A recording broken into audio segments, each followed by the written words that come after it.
Hello, guys. Good morning. Oh, good evening. Okay, so it's Mitty here, and this is the second day of our broadcast. It's the live session, evening session of our broadcast. And usually, what I do during the live sessions in the evening is just I just go over what I thought in the morning. Okay, so for those of you who were not present in the morning, you get an opportunity. You have an opportunity to get to get this stuff. You know, but usually I'm going to be making the evening sessions 30 minutes short. So it's just going to be for 30 minutes because I'm just doing a recap unless I have some extra things to talk about. All right. So I'm just gonna I'm gonna do that now. So in the morning we talked about market structure. Sorry, we talked about supply and demand, right? Supply and demand. So I'm just going to do a recap of that now. I'm trying to set up this. Okay. All right, share. So what do we know supply and demand to be? Basic economics says demand is when demand surpasses supply, price goes up, right? So you find demand at the bottom, and when it's now over, so when demand surpasses supply, price now shoots up, right? While if supply surpasses demand, price falls. This is just basic economics, and we're dealing with money, so it's the same thing. Okay, so how do this come about? Usually, we think what pushes price is buyers and sellers. That's actually what it is, but at the crux of it is mass behavior, right? So at every point in time where these big institutions who are trading the market or who are responsible for most of the market moves are trading, they put in big funds into the market, right? And when they put in these funds, it shoots up, like price shoots up with so much because they come in with so much volume and price just shoots up, and this leaves a trace on the market, right? So you're able to see it. And how do you spot this? You spot this by looking at the candles that are being formed. Okay, so that's what I'm going to show you in this session. That's what I talked about in the morning, right? And then you're going to see how it influences price. You know, so that's what I'll talk about. I'll just show you guys in a minute.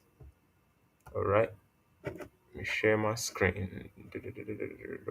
Where's this? Okay, all right. So I'll show you, show you guys this. Take free trial. Okay, so I'll look for point somewhere like this. Somewhere like this. This is a really good example. What's this? All right, this is a really good example. So we had price forming this bullish structure, higher highs and higher lows, higher highs and higher lows. Hold on, before I do that, let me quickly. I'm supposed to have um. Okay. All right. So, I really wish I could.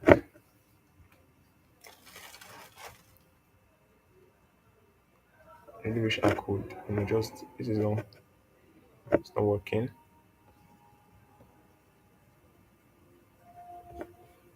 Just want to share this link. So share, copy. All right. Um. Damn. This is tricky to work with.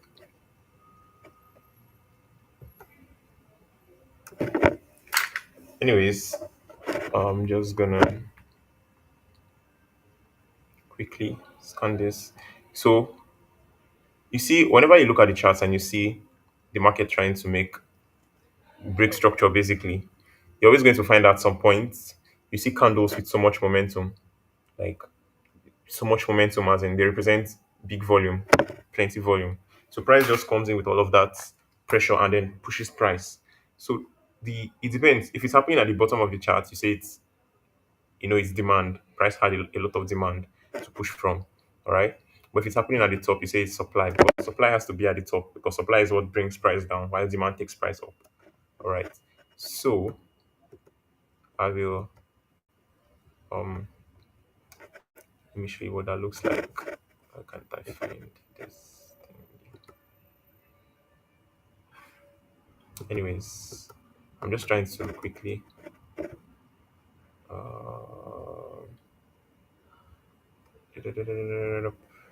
where's my? Okay, okay. Let me just show you that quickly. All right. So when you look at the charts now, what you're seeing here, you saw bullish structure, right?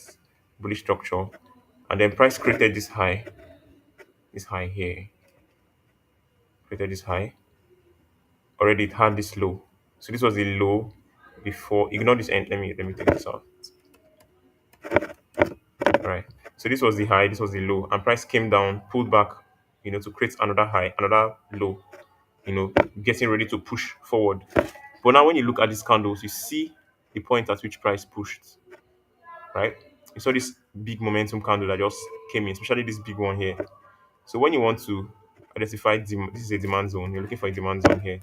So a demand zone is a region that price shot out from, basically from the bottom.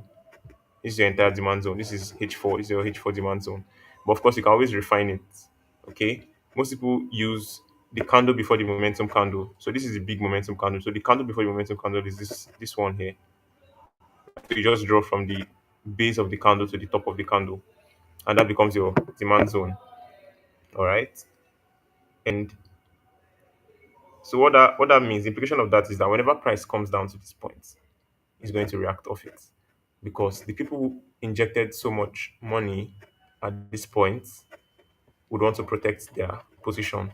So they would not want price to come back down to it, to take it out, because they're trading with so much money. And a single loss for them like might be like, nobody actually wants to lose in the market. All right. So I yeah, so that's that about this. And if you have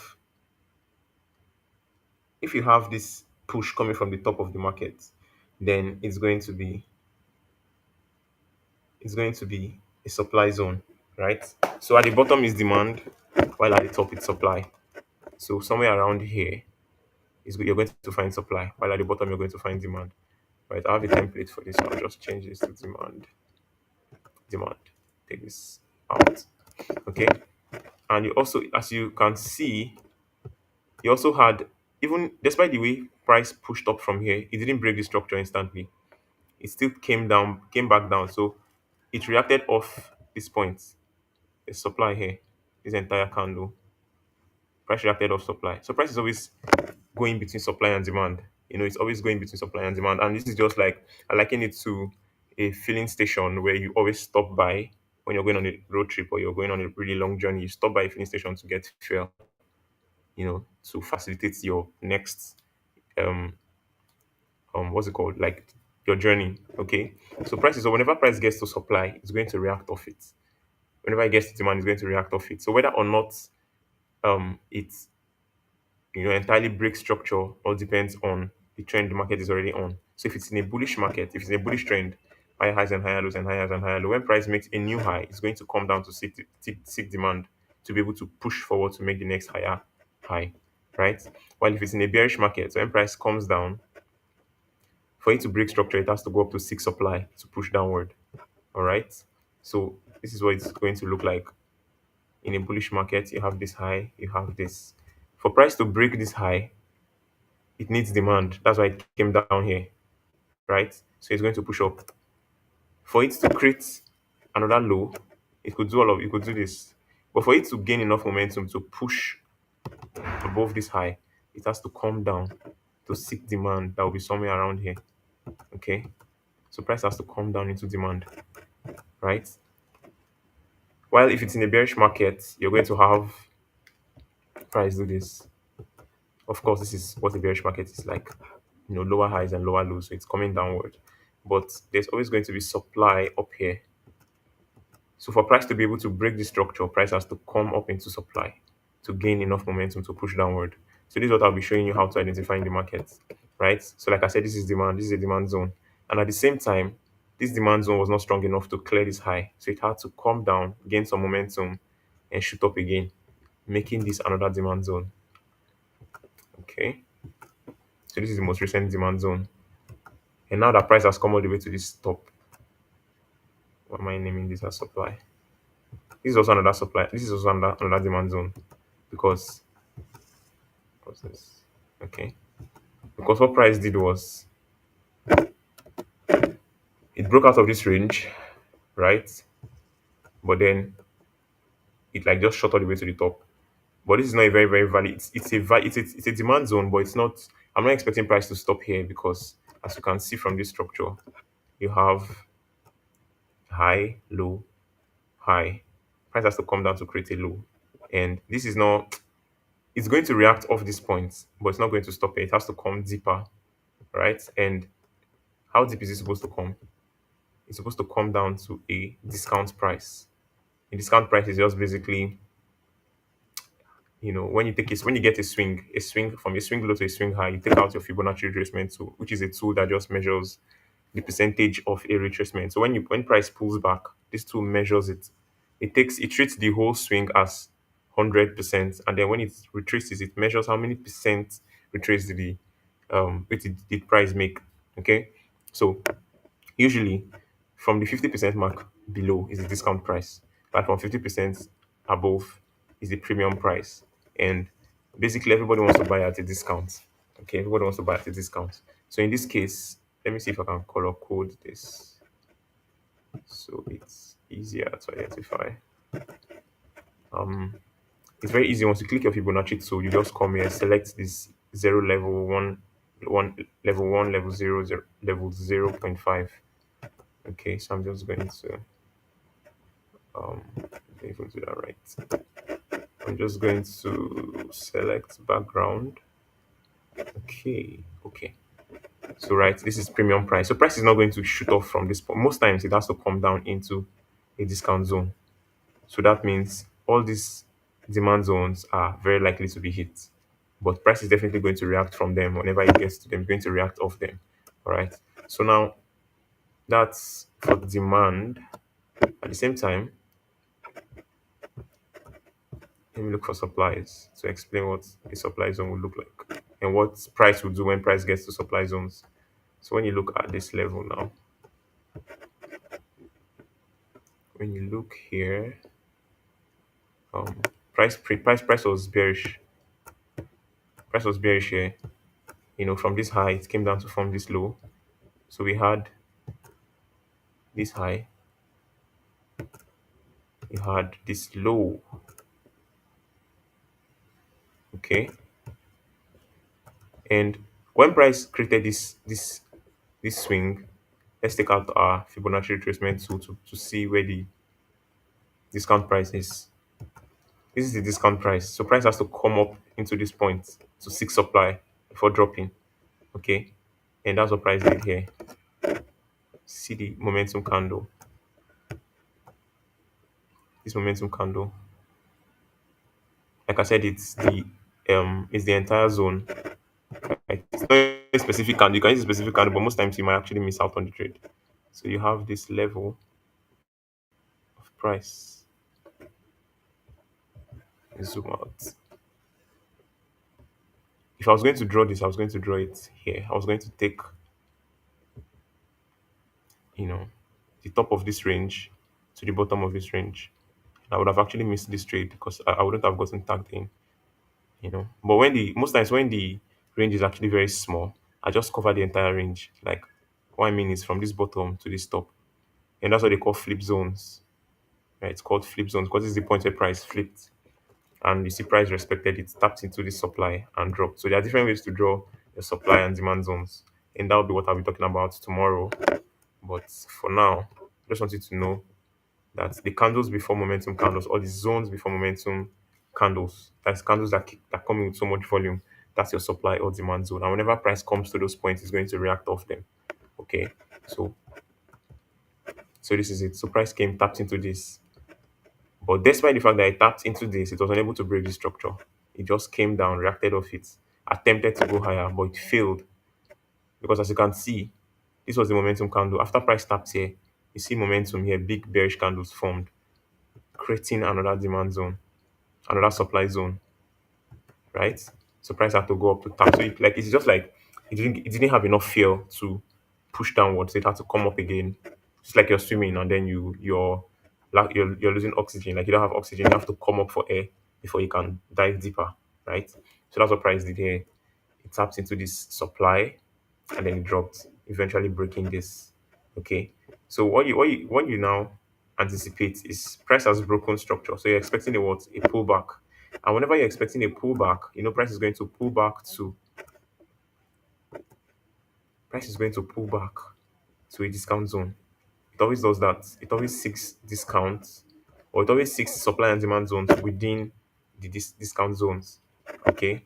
So the discount zone is always above, it's above the 50% mark, right? So when you look at this swing now that price created, you start to track the supply zones that was formed. I'm going to take this out. If you look at the momentum candle that broke this structure, so price did this, went up and eventually came down. If you look at this, you're going to see that momentum came in here with these two candles. These two candles. So you have from this top of this range to I'll just use the bottom of this range. And what I'm actually looking out for are these two blue candles. Okay, these two blue candles. You can even narrow it down to just this candle, just this blue candle before the bearish candle. When you draw it out to the future, that's your supply zone. Price is going to pull back into it, and price did twice, right? Price did twice. Price pulled back into this zone before dropping again. So these are all entry points. These are all entry points. So let's say you took your first trade here, stop loss above your zone, draw it down, and you're targeting the previous high. You would have won this trade. It's a really good trade. Won this. Second order was here. So after price broke the structure, the next time price came up to the supply zone, take another trade here above this. Target the previous low. You're doing this trade as well. Okay. So it happens all the time until price now shifts. Eventually price shifted from bearish to bullish. And that happened here. Okay, so price shifted from, take this out. Price shifted from these bearish candles, like bearish structure, to bullish, and that happened when price broke on this time frame. That happened when price broke this level here. Right, this was the break of structure. US. This is the break of structure. So what you're trying to do is now identify the demand zone, because when price breaks structure, I told you price is going towards pull back. After it breaks structure, it's going to pull back, and it's going to pull back to a discount zone. Right? In this case, it's going to pull back into a demand zone that's within the discount zone. So if you just take from the base of this swing to the top of the swing, your discount zone exists below this 50% mark. So your demand is going to be around here. All right. So what you want to now do is track all the demands. Okay. The market didn't break structure. See where the market broke. So also what the market did. Let me go down to the H4. From from here we have what we called change of character. Like at the point the market starts showing you signs that it's shifting. Created this low, created this high, created this low, broke this high, created this low. So you see the market has already shifted. So this is where you say, well, this is what we call change of character, because the market changed character here. Okay. So you're going to critically analyze those regions. Now, okay. So when the market did this, the market didn't break structure until it broke this high, right? And then when you look at this, you can see that where the market broke this, like the point at which the market stood before it eventually broke the structure was this point. It kept doing all of these things until it was at this point that it just shut up. You know, 2 points actually, because you never know what the market is about to do. You just, based on the information you have, make analysis. There was this. I'm going to take the entire zone from this top to the bottom of this range. This is my first demand. Then the second demand exists here, this bottom. to this top, draw it out to the future. So these are points I'm expecting price to pull back to, right? At the bottom of the range. So you see we have a really, really good, selling opportunity here. I think I took some trades. I should even be running at loss on so okay. Took some trades. This is Bitcoin. What chart am I? Okay, it's Bitcoin. Okay, so when you look at this structure, because you have markets bearish, you have this low, this high. Price broke this low. Okay. And since price broke this low, price has never truly gone back up into a discount zone. Let me show you. From the top of this swing to the bottom of this swing. Price didn't go into a discount zone until it got above the 50% mark. So what it's going to do when it goes up there is going to seek it's going to be seeking, let me turn this off. It's going to be seeking a supply within that discount zone. That's what price will do. So that's what it did. Seeking demand. Just see supply and demand zones as magnets for price. So they always attract price. Okay. So if you check this out, you had the market do this. Market took out this low. This was the point in market where price broke structure. This level. They have this as a break of structure. Okay. So where was price before it broke structure? Price had 2 points. Price made the first stop here before it broke structure.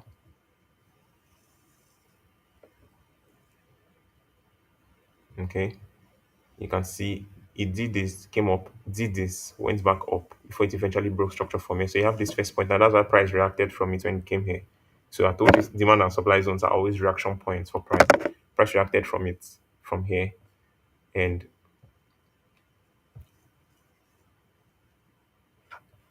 oh, had what's that? What's that? Okay,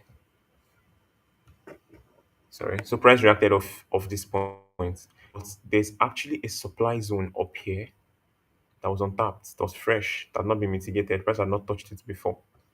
And how do you know if price has touched it? You just zoom all the way from that point and look forward. There's never been a candle that went into that zone. That makes that supply zone really fresh. And when it's fresh like that, it's bound to get filled. It's a magnet for price, like I said. So until price comes into it, price is not going to drop. This is going to be the stop for this pullback. Because like I said, we all know market shifted from this structure, broke this structure, and then shifted into bearish. But this was all pullbacks. All this was pullback. Markets are just pulling back. And then it's not going to stop pulling back until it has tapped into this because it needs fuel to fuel, you know, to fuel this move, the move that is eventually supposed to break this low, right? So if you're taking a trade from this point, it's going to look like this. If you're taking a trade from this point, it's going to be at the base of the supply zone. Put your stop loss above the supply zone, drag and take profit all the way to this low because this is what you're targeting, and that would be your trade. I actually took this trade on Bitcoin, but I didn't take it today. I didn't take it. I took this one today, but the move actually started since. But when you go lower, you now see that okay, you have to still analyze on the lower time frames too. You know. So when you look at this, you see the market printed higher highs after it got into the supply zone. It still kept printing bullish structure, higher highs and higher lows until it eventually broke and came down from here. Right. So if you analyze this, this is just what you do. You analyze on the bigger time frames, and then when you want to execute, you come down to lower time frames. So when you analyze this, you see this was a low that was formed. Make this bold. This was a low that was formed before price went on to make this high. All right. So for the structure to be broken, price had to break this low, and price did that here. And when it did that, it now has to pull back. Obviously, it now has to pull back. How far is it going to pull back? It's going to pull back into a discount zone. So when you take it from this swing to this swing, The discount zone is at the 50%, above the 50% mark. So until price comes into this 50% mark, you're not looking for sales, right? So you know where your discount zone is. You're not trying to look for supply within that discount zone. Just go lower. You can see one here.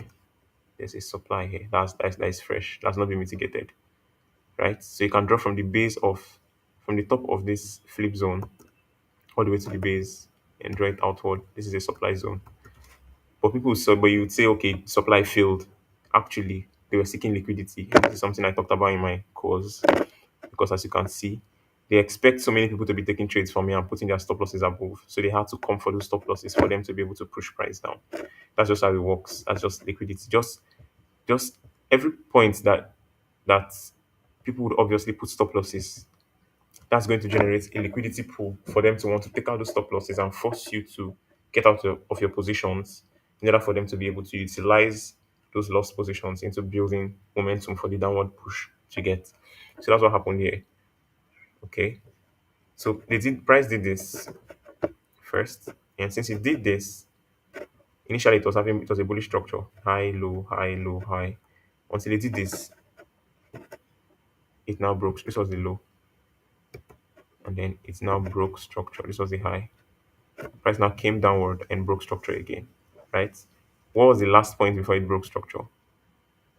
If you look at this was the highest point it made before it eventually broke. Right? So there's a supply zone there. This candle. Let me show you what I'm doing. Show you what I'm doing. Okay. So look at this candle, this one here. Like this was big momentum, right? Because this candle you're seeing like this is actually like this. Price came down, went up, came down, went up before coming down. That's what this candle says. So by just looking at the candle, you can tell, right, that this is a supply zone. The candle before this momentum candle, because this candle is actually a big momentum. If you go down to let me mark the candle and then go down to a lower time frame for you to see what I mean. Yellow. Okay, so if I go to M15, that's 15 minutes time frame, you can see what I mean, right? So you have this big momentum candle, this bearish candle. So if you refine your supply to the candle before the momentum candle and drag it out into the future, you see price came up to it, right? Once again, took out liquidity, cleared this high, because most people are going to be selling from here and putting their stop losses here. And they have to take out those stop losses for them to fail their move to the downside, right? So it cleared the high, tapped into liquidity in a discount zone. Once again, look at the swing from this swing high to this swing low. Price has to come into a discount zone here, discount zone above this 50% mark, right? Before dropping. Okay, so that's what price did, and that's how I caught this move. All right, and I'm barely how many pips in profit? It's actually not so much for now. And we're close to the weekend, so generally the market slowed down during the weekend. But Bitcoin is a cryptocurrency and it trades during the weekend, so we are still going to be seeing movement, price movement. Right. So from this point, I've gotten into a supply zone. I'm targeting the demand zone. I'm expecting price to reach this demand zone and react off it. And why am I expecting that? Two reasons. One, this demand zone exists outside this structure. So for price to get to the demand zone, it has to break the structure. And when price breaks structure, what does it do? Pulls back.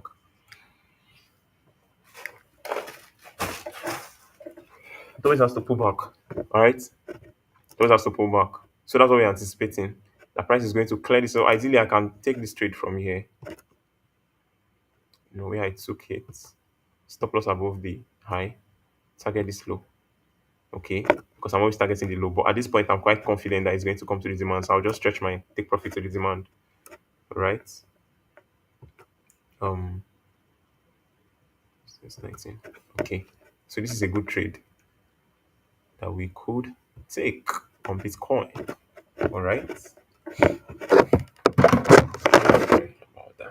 So what happens is when price breaks the structure, we're expecting a pullback. We'll track that pullback to a discount zone, look for a supply zone, and expect price to get to the supply zone, take our trade from that supply zone, and then target the next demand zone, which is this one down here. So this is how you just like build your order flow, combining market structure, supply and demand zones. All right. So as we advance, I'm going to elaborate more on liquidity, and I'll be analyzing right on the charts for you to like see how I bring all of these things together. We're already 30 minutes into this live stream. So um in the in the morning, I had a I took there was this trade I took, all right, and I'm just going to it actually didn't work out.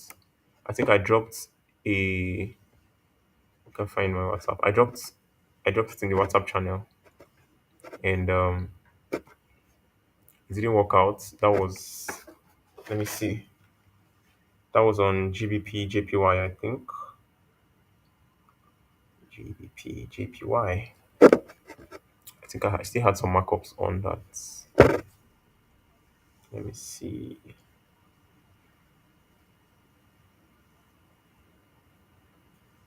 Um,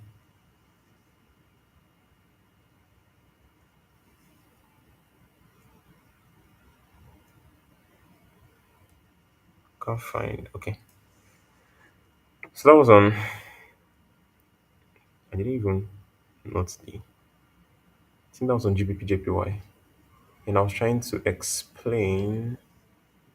Doesn't look like it. Let me see. I took some L's on that trade, and then I eventually caught AUGU. Should be. Let me see. Actually, was going to talk about explain what happened in that trade, but I can't find it. Okay, no, it's not this one. I think it is. Stop. It's up. Kingdom. I can't even find it anymore. But I'll find out. So I would actually show you what happened tomorrow. So I have this WhatsApp channel. The link is in the description of this video, right? You can just join the channel so you can get updates because I'll be dropping analysis and the results of analysis every time. If you're a forex trader and you're interested in, watching my workflow to like pick what you can to add to your trading strategy, you should be part of this WhatsApp channel so you like follow through. Okay. So this is going to be all for today. And tomorrow I'm going to be talking about something else, right? But all of this is just to bring together a couple of tools and strategies to just combine together to give you strong probability trades, like high confidence setups for you to take and make profits as you trade the market. I haven't talked about trend lines, but they're not very, they are quite valuable for some people, but they're not very, I don't use them often. I don't use them often, but that's about that. I'll see you guys tomorrow. Thanks for joining this live stream, and I'll see you tomorrow. All right. Bye and stay safe.